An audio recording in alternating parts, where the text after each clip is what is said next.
So Moff Gideon is the main antagonist of The Mandalorian. An ex-Imperial with a large number of troops and material under his command, he poses a significant threat not just to our main characters, but to the systems that he occupies. Today we'll take a look at just how powerful he might be. I'm Colin, and this is Sci-Fi Deep Dive. Remember, if you enjoyed this video, to head down below and hit that subscribe button.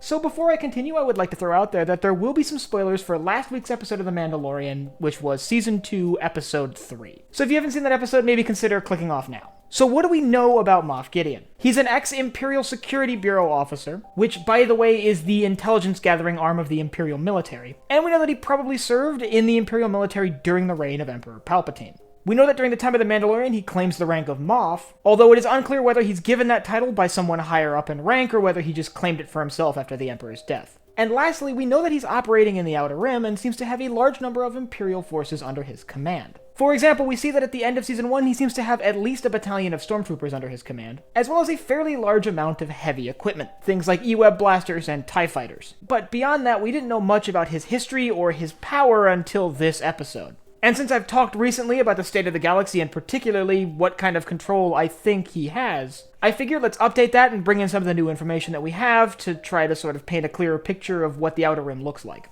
So the most notable revelation from this most recent episode is that he has a navy. We see in this episode a Gozanti-class freighter that is clearly working for him. Now, for those of you who don't know, Gozantis are Imperial transports that were mainly used for transporting supplies and personnel between Imperial installations, although they could often carry small numbers of TIE fighters or heavy assault equipment down to the surface of a planet, things like AT-ATs and AT-STs. But an even larger revelation is the fact that he has a fleet. In this episode, it's mentioned that the Gozanti is heading back to the fleet, which obviously confirms that he has more than one ship. But there's still the question of exactly how big and how powerful is this fleet. Well, assuming that the people making these decisions have a good grasp on what sort of Imperial forces would still be around at this time in the Star Wars timeline, I think we can make a few assumptions about the size and composition of this fleet. So let's start with some of the biggest ships. Do we think there's going to be any Dreadnoughts, anything like Executor classes or anything among this fleet? I would seriously hope not. The number built was likely rather small, and to have one of these fall into the hands of a small warlord like Moff Gideon would grant him an exceptional amount of power and put him on the radar for the New Republic. So I think it's safe to rule out things like Executor class Dreadnoughts.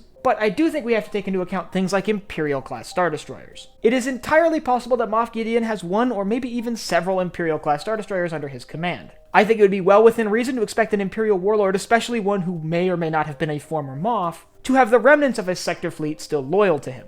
Now, personally, I hope it's no more than 2 Star Destroyers. I think if we saw this massive flotilla of ships, it would kind of make him feel a little bit more powerful than he should be, especially seeing that a single Imperial-class Star Destroyer really is enough to subjugate an entire world. But, like I said, I think it's safe to say probably 1 to 3 Imperial-class Star Destroyers. And if he's got Imperial-class Star Destroyers, they're probably supported by smaller vessels. For example, we see a Gozanti-class freighter, which is clearly part of his fleet. But I assume Gozantis aren't the only smaller ships he's utilizing. I wouldn't be surprised if his fleet included several Arquitens-class light cruisers, and maybe even something like an interdictor cruiser. I think it's entirely possible, by the way, that his fleet consists of no Imperial-class Star Destroyers and is simply made up entirely of Gozantis and Arquitens. That being said, I think the Imperial-class Star Destroyer is such a recognizable ship that they're probably going to want to put it in the show at some point. Now, we know a lot less about what ground forces he has at his disposal. We know, for example, that he has a large number of standard infantry. We see him utilizing large formations of Imperial stormtroopers during the end of Season 1. We also see scout troopers under his command, and as we've come to expect from scout troopers, they seem to be using 74Z speeder bikes. As for larger equipment, well, we don't see any on screen. It's assumed that if he has a larger fleet, particularly a fleet that includes Imperial-class Star Destroyers, I would expect him to have larger military equipment at his command. Things like AT-ATs and AT-STs.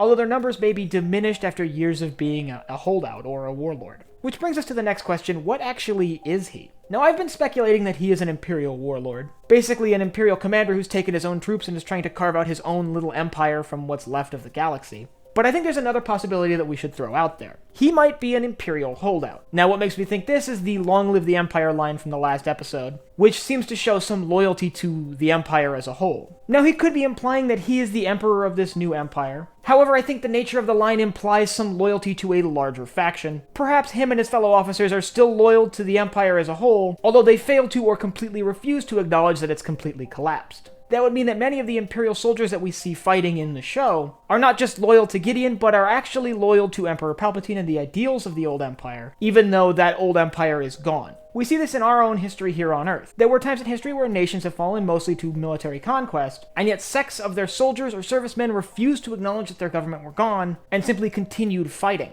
But all of this has to factor into the image of the galaxy as a whole. If you want to learn more about the state of the rest of the galaxy at the time of The Mandalorian, I'll leave a link up here to my video on that. And I want you to let me know down in the comments what you think of my theory. Do you think Moff Gideon is an Imperial warlord, a leader of an Imperial holdout, or do you think those things are basically interchangeable? And how big of a force do you think Moff Gideon has at his command? Do you think it's a massive fleet of hundreds of Star Destroyers? Or do you think it's likely just a few ships? And last but not least, if you enjoyed this video, head down below, hit the like button, the subscribe button, and the bell icon so you get notified when I upload new videos. So for Sci-Fi Deep Dive, I'm Colin, and I will see you next time!